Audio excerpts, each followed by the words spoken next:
नमस्कार। आज की समीक्षा में आज एक बार फिर आपका स्वागत है, बहुत बहुत स्वागत है। और मैं आपका पीसी सिंह। आज हम फिर एक बार राजस्थान की ओर चलते हैं। कल राजस्थान में एक सभा में, एक मीटिंग के दौरान, जो वहां पे इन्वेस्टर्स मीटिंग कहा जाता है, उसके दौरान अडानी और वहां के मुख्यमंत्री अशोक गहलोत ने एक मंच साझा किया और आज की चर्चा इसी के ऊपर।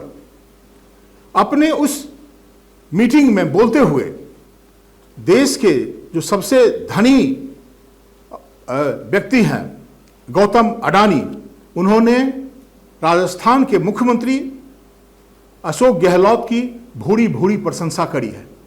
उन्होंने कहा कि हमको, जब हम राजस्थान में इन्वेस्टमेंट कर रहे हैं और कई प्रयोग कर रहे हैं, अच्छे अच्छे प्रोजेक्ट ला रहे हैं, तो हमको हर तरह से इनका सहयोग मिला है। ये खबर तो अच्छी है, इन्वेस्टमेंट होना चाहिए कहीं, लेकिन ये इसका जो मौका है वो बड़ा ही इसमें चर्चा का विषय है।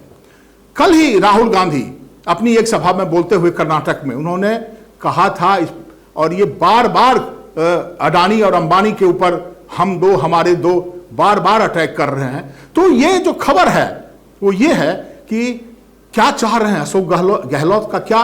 देखिए, हम जिस चीज के बारे में बात कर रहे हैं, मेरा मकसद ये नहीं है कि वो सच है, लेकिन एज ए पॉलिटिकल कमेंटेटर और जो जर्नलिस्ट, ये आपकी जिम्मेदारी है कि कहां पे क्या हो रहा है उस पर आपकी नजर हो, आपकी पैनी नजर हो। देखिए होता क्या है, लेकिन यह बहुत ही महत्वपूर्ण मुद्दा है। इसलिए महत्वपूर्ण मुद्दा है कि एक तरफ तो अडानी अशोक गहलोत की भूरी भूरी प्रशंसा कर रहे हैं। ये हम सब जानते हैं कि अडानी के कई प्रोजेक्ट्स राजस्थान में चल रहे हैं, चाहे वो सोलर एनर्जी से रिलेटेड हो। और एक जो भी हमको रिपोर्ट मिली है, उन्होंने इसका आश्वासन दिया है कि अगले 5 सालों में गौतम अडानी राजस्थान में 65,000 करोड़ 65,000 करोड़ रुपीस का इन्वेस्टमेंट कर रहे हैं। यहां पे स्पष्ट है, लाजिमी है कि वहां पर रोजगार बढ़ेंगे। तो क्या कहीं अशोक गहलोत ये एक तीर से 2 निशाना तो नहीं साध रहे हैं?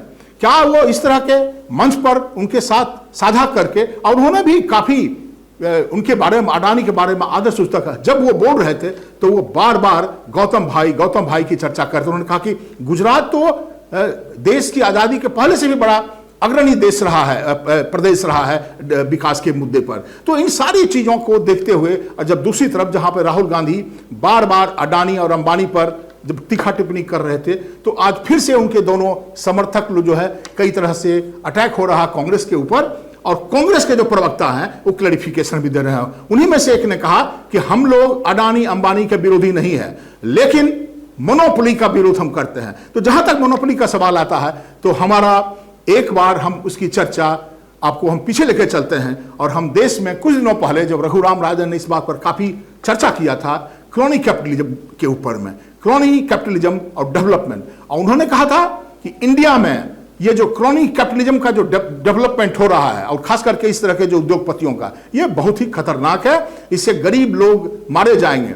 और उन्होंने तो यहां तक कहा था कि जो नेहरूवियन एरा था, इसके पहले का जो इकोनॉमिक मॉडल था, उसमें क्रोनी सोशलिज्म था, और वो जो है उसको रिप्लेस करके अब क्रोनी कैपिटलिज्म आ गया। क्रोनी कैपिटलिज्म उस कॉन्सेप्ट को कहा जाता है, उस चीज को कहा जाता है जब अपना पॉलिटिकल इंटीमेसी का फायदा उठा करके कोई उद्योगपति अपना जो दिन दूना रात चौगुना अपनी तरक्की कर लेता। आज गौतम अडानी हिंदुस्तान ही नहीं, दुनिया के सबसे अमीर धनाढ्यों में से एक हैं, और सब जगह वो सारे क्षेत्र में उनकी एक्टिविटीज बढ़ रही है। तो ये खबर महत्वपूर्ण इसलिए भी है कि हम जब एशियन फिनेंशियल क्राइसिस हुआ था 1997 में, तो कई लोगों ने, दुनिया के कई इंटरनेशनल ऑर्गेनाइजेशंस ने और इंटेलेक्चुअल्स ने भी इस बात की चर्चा करी थी कि ये इसके लिए सबसे बड़ा जो जिम्मेवार है वो क्रोनी कैपिटलिज्म है। लेकिन इनके विरोध में भी लोग बोल रहे हैं। ऐसा नहीं है कि इनकी जो बात है,